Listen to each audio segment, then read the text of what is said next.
So hey guys, welcome to my channel Zoology Vibes. Hope you all are good and fine. Today is our lecture number 6 in which we will study the structural organization and function of protozoans. In previous lecture we covered the topic supergroup Uniconta, and in this lecture we will cover the structural organization and function, body form of protozoa. So let's get started.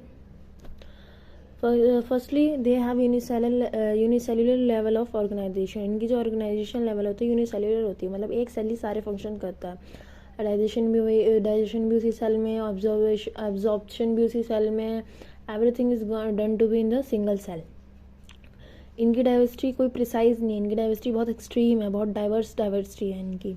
इनका जो size of range है वो 1 micron to few millimetres तक हो सकता है. 1 micron में example होता है प्लैंक्टोनिक माइक्रोमोरन्स, और फ्यू मिलीमीटर्स में जैसे एमोबिया स्पीशीज और सिलेट्स स्पीशीज आती है. They exhibit all type of symmetry and great range of complexity in their micro anatomical structure. ये हर टाइप की सिमेट्री एग्जिस्ट करते हैं, रेडियल, बायलेटरल, पेंटारेडियल और एसिमेट्री, सिमेट्री एग्जिस्ट करते हैं. यहाँ पे माइक्रो एनाटॉमिकल स्ट्रक्चर का मतलब ये होता है it just describe the structure, layout and position. Just मतलब स्ट्रक्चर डिस्क्राइब करता है, वो पोजीशन ऑफ द प्रोटोजोन्स को डिस्क्राइब करता है, nothing else from it. 50% of protozoans are fossil. Example phylum foraminifera and radiolaria. 50% जो है वो फॉसिल्स है, फॉर्मेनिफेरा का और रेडियोला का.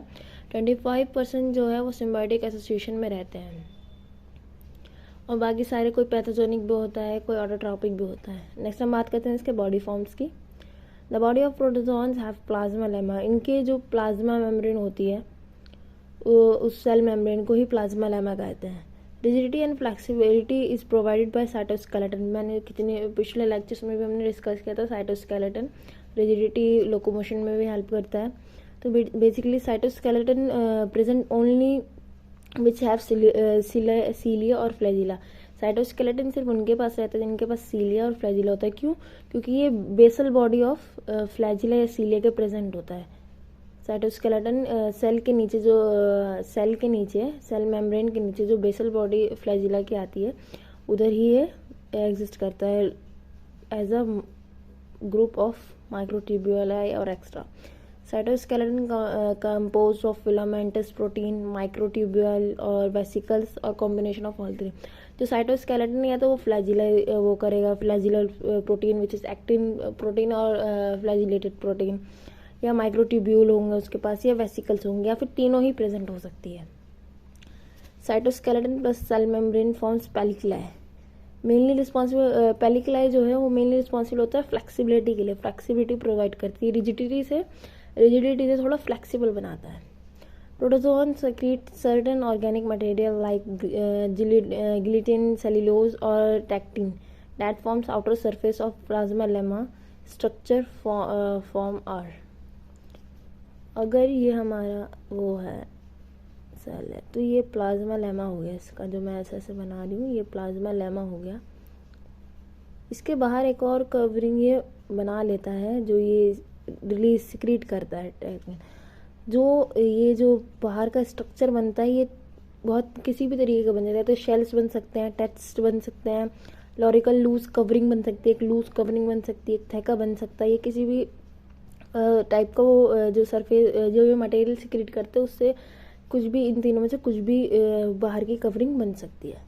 Secrete an organic matrix containing silica. एक ऑर्गेनिक मैट्रिक्स सिक्रीट करते हैं सिलिका को लेके और कैल्शियम कार्बोनेट को लेके. कैल्शियम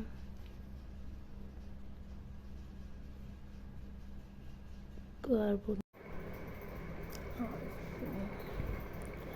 इनका न्यूक्लियस जो होता है प्रोटोजोन्स का वो मेम्ब्रेन बाउंड होता है. न्यूक्लियस के अराउंड मेम्ब्रेन होती है, और न्यूक्लियस का जो स्ट्रक्चर होता है वो डाइवर्स होता है, बहुत अलग अलग तरीके का होता है. तो उसकी कोई लिमिट नहीं है. न्यूक्लियस के स्ट्रक्चर किसी भी तरीके से, जो दो बेसिक न्यूक्लियस के स्ट्रक्चर पाए जाते हैं वो है वेस्कुलर एंड कॉम्पैक्ट. वेस्कुलर जो है it is open phase of nucleus, it's seen in actively proliferating synthesis phase. मतलब ये डिवीज़न के टाइम पे ज़्यादातर देखने को मिलता है। मतलब न्यूक्लियस जो होता है वो ऐसे खुला हुआ होता है, न्यूक्लियोइड ऐसे खुला हुआ होता है, जो हमें डिवीज़न के टाइम पे देखने को मिलता है। Compact it possess a large amount of chromatin substance and small amount of nucleoplasm. Compact के पास ज़्यादा अमाउंट में क्रोमैटिन सब्सटेंस होता है और कम अमाउंट में न्यूक्लियोप्लाज्म होता है। नेक्स्ट हम बात करते हैं cytoplasm can be distinguish as ectoplasm and endoplasm. Cytoplasm दो उसमें डिविजिबल है। First is ectoplasm and second is endoplasm. Ectoplasm appear transparent under light microscope and bears the base of flagella and cilia. ये base of flagella और cilia को consist करता है। It is also rigid and is in the gel state of colloid while.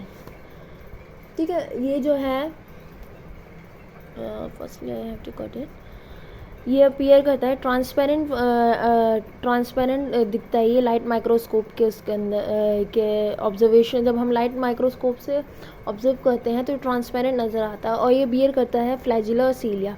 Flagella सीलिया को ये अपने अंदर consist करता है, तभी तो ये रिजिड होता है। और इसका जो वो होता है ये जेल लाइट स्टेट का होता है, कोलाइड फॉर्म का होता है। कोलाइड मीन्स ही होगा विद थिक, थोड़ा थिक सा होता है। मतलब ट्रांसपेरेंट लिक्विड नहीं होता, वो ट्रांसपेरेंट लिक्विड नहीं होता है। इट इज़ मतलब उतनी शार्प इमेज नहीं दिखेगी। अगर आप जैसे नॉर्मल वाटर देखिएगा तो वो ट्रांसपेरेंट होता है, आप आर पार देख सकते हैं। अगर आप उसे ग्लास के उसमें डालें तो, ग्लास में डालें तो आप उससे देख सकते हैं, बट इससे आप नहीं क्लियरली विजिबल नहीं होता। थिक सा होता है, कोलाइड होता है, बिल्कुल क्लियर वो नहीं होता। and second is endoplasm. It appears granular and contain the nucleus and cytoplasmic organelles. एक ग्रैन्युलर सा मतलब छोटे छोटे स्पॉट्स होते हैं इसमें, एंड कंटेन ये न्यूक्लियस कंटेन करता है, साइटोप्लाज्मिक ऑर्गेनल्स कंटेन करता है। जितनी भी ऑर्गेनल्स होती हैं just like mitochondria, food vacuole, ये सब ये कंसिस्ट करता है। इट इज़ सोल और मोर फ्लूइड स्टेट, ये ज़्यादा फ्लूइड स्टेट में होता है। लिक्विडिटी इसमें ज़्यादा होती है, इसकी विस्कोसिटी ज़्यादा होती है, इसकी विस्कोसिटी बहुत कम होती है। मतलब एकदम ट्रांसपेरेंट नहीं, मतलब लिक्विड सा होता है। नेक्स्ट हम बात करते हैं रेस्पिरेशन की। They have large surface area in proportion to their volume. इनका सरफेस एरिया इनके वॉल्यूम से ज़्यादा होता है। इसकी वजह से ये जो है गैसेस एक्सचेंज आराम से कर सकते हैं अपनी बॉडी से। इन्वायरमेंट से आराम से O2 ले सकते हैं, एलिमिनेट कर सकते हैं carbon dioxide as a side product को। ठीक है, तो इनका सरफेस एरिया इनके वॉल्यूम के कंपैरिजन ज़्यादा होता है। Metabolic waste like ammonia and CO2 diffuse out the organism. Metabolic waste जैसे अमोनिया, कार्बन डाइऑक्साइड, ये सब डिफ्यूजन के थ्रू बाहर जाते हैं उससे, बॉडी से। मोनोसिस्ट ये इसके मेंबर है। Monocystis is a parasitic protozoan that are capable of anaerobic respiration. Monocystis जो है एनारोबिक रेस्पिरेशन करता है। देन बात करते हैं हम मैकेनिज्म फॉर रिस्पॉन्स। प्रोटोजोन जो होते हैं वो सेंसिटिव होते हैं and many stimuli like touch, temperature change, light, chemical etcetera इन सबको इन पे इफेक्ट डालते हैं। प्रोटोजोन सेंसिटिव होते हैं जैसे, और स्टिमुलाई होते हैं जैसे कोई इन्हें टच कर दे, टेम्परेचर चेंज हो, लाइट हो, केमिकल हो, इन सब का इन पे इफेक्ट पड़ता है। और जिनके पास सीलिया फ्लैजिला होता है वो हाईली सेंसिटिव टू टच होते हैं, उनको टच करते ही इनके सिग्नल चले जाते हैं। One special sensory organelles found in photosynthetic flagellates is light sensitive eye spot which located at the base of the flagellum. Sensory organelles पाया जाता है फोटोसिंथेटिक फ्लैजिलेट्स में। जैसे यूग्लिनम हमने पढ़ा था, उसमें आई स्पॉट होता है, या उसे स्टिग्मा भी कह सकते हैं, जो इनको लाइट के टुवर्ड्स ले जाता है। जहाँ पे लाइट होती है वहाँ पे ये मूव करते हैं।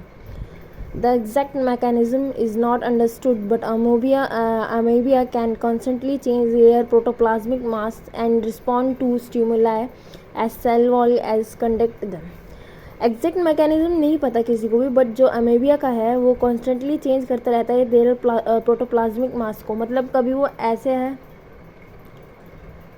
कभी वो ऐसे हो जाएगा, मतलब वो कॉन्स्टेंटली चेंज होता ही रहेगा अमीबिया का जो प्रोटोप्लाज्मिक मास है वो कॉन्स्टेंटली चेंज होता रहेगा उसके मतलब किसी भी स्टिमुलाई के थ्रू, जैसे लाइट आ गई या फिर उसका कोई केमिकल नेचर कहीं पे आ गया तो वहाँ से वो मूव कर रहा है, या फिर अपने फूड के तरफ वो आ रहा है, तो वो चेंज होता रहेगा अपने स्टिमुलाई के अकॉर्डिंग.